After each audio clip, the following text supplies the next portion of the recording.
গাছের গোড়া থেকে শুরু করে মগডাল পর্যন্ত থোকায় থোকায় ঝুলে আছে বাংলাদেশের জাতীয় ফল কাঁঠাল।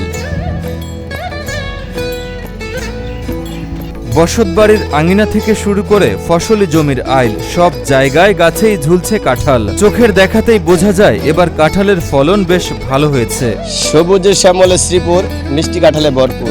আমাদের এই শ্রীপুরে প্রত্যেকটি বাড়িতে কম বেশি কাঁঠাল গাছ আছে। এই বছরে অনেক কাঁঠাল এসেছে আমাদের গাছে, দেখেন আসছে। এখন বৃষ্টি না হওয়ার কারণে কাঁঠালগুলো বড় হয় নাই, তারপরে অনেক কাঁঠাল এসেছে। গাজীপুরের শ্রীপুর উপজেলার প্রতিটি গ্রামে গাছ জুড়ে শোভা পাচ্ছে মৌসুমী এই রসালো ফল। উপজেলার বিভিন্ন ইউনিয়নে দেখা যায় গত বছরের তুলনায় এবছর প্রতিটি গাছে প্রচুর কাঁঠাল ধরেছে। তবে সময় মতো বৃষ্টি না হয় কাঁঠাল আকারে কিছুটা ছোট হয়েছে বলে জানায় চাষিরা। প্রতি বছরের ন্যায় যে রকম কাঁঠাল পাই বিগত কয়েক বছর যাবৎ খুবই কম ছিল, এবার যথেষ্ট পরিমাণ আসছে। আশা করতেছি যে এবারে কাঁঠাল ইনশাল্লাহ ভালো একটা ফলন পাবো, এবং বৃষ্টি না হওয়ার কারণে কাঁঠালগুলো বড়ও হয় নাই, যার কারণে একটু দুশ্চিন্তাও আমাদের মধ্যে কাজ করতেছে আর কি। এই মৌসুমে এলাকার অনেক পরিবার কাঁঠাল বেচাকেনা করে বাড়তি আয় করে থাকেন। কাঁঠাল চাষিরা জানান চলতি মৌসুমে গাছে প্রচুর কাঁঠাল এসেছে। বড় গাছে 100 থেকে 200টি এবং ছোট গাছে 40 থেকে 100টি করে কাঁঠাল রয়েছে।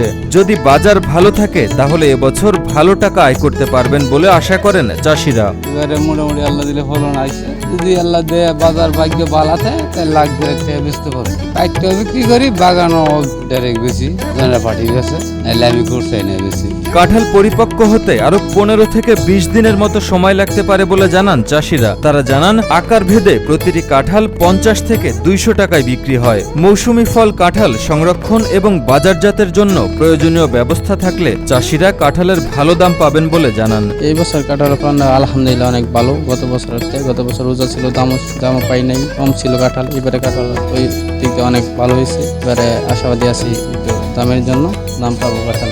জাতীয় এই ফল বিদেশে রপ্তানি ও কাঁঠাল থেকে বিভিন্ন পণ্য উৎপাদন করতে কৃষি সম্প্রসারণ অধিদপ্তরের সাথে যৌথ প্রকল্পের মাধ্যমে কাজ করছে হর্টিক্স ফাউন্ডেশন। প্রতিষ্ঠানটির value chain promotion officer Afzalur Rahman জানান কাঁঠাল নির্দিষ্ট সময়ের মধ্যেই পেকে যায়, যে কারণে এবছর প্রক্রিয়াজাত এবং প্যাকেজিং করার কাজে সহযোগিতা করার পাশাপাশি রপ্তানিকারকদের সাথে সমন্বয় করারও আশ্বাস দেন তিনি। আমাদের প্রধান কাজটা হলো কিভাবে কাঁঠালের প্রসেসিংটা সম্পূর্ণ করে এক্সপোর্টে, মানে আমাদের যাতে ওই লসটা না হয় বা কাঁঠাল একটা নির্দিষ্ট সময়ের মধ্যেই পেকে যায়, যার জন্য প্রচুর লসও, মানে কৃষক লসের সম্মুখীন হয়। সেক্ষেত্রে আমরা কাঁঠাল প্রসেসিং এবং প্যাকেজিংয়ের সহায়তা করব।